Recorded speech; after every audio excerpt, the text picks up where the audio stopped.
रगूं थियूं रबाब।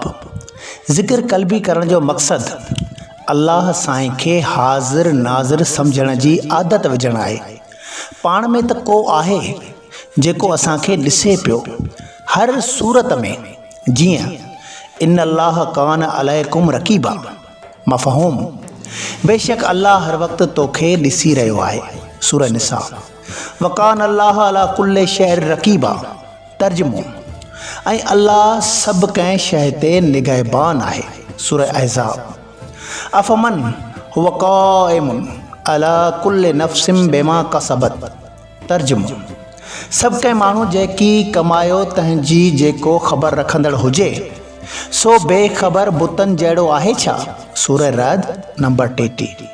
अलम या अलम बे अल्लाह यरा तर्जुमो, त हीउ न ॼाताईं छा त अल्लाह ॾिसे थो।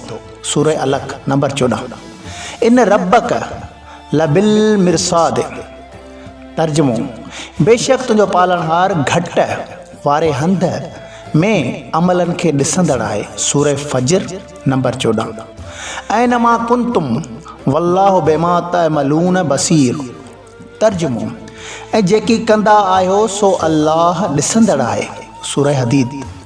यअलमु ख़ाइनतल अयुन वमा तुख़फ़िस सुदूर तर्जुमो, अखियुनि जी ख़यानत वारी निगाह ऐं जेके सीना लिकाईंदा आहिनि सो अल्लाह ॼाणंदो आहे।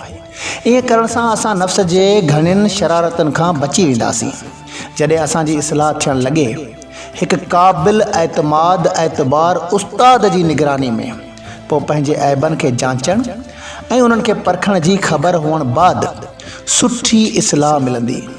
उन जो रुॻो फ़ाइदो पंहिंजी ज़ात खां सवाइ समूरी सोसाइटीअ ते पवंदो। मुसनिफ़ सैयद ग़ुलाम हैदर शाह कलंदरी।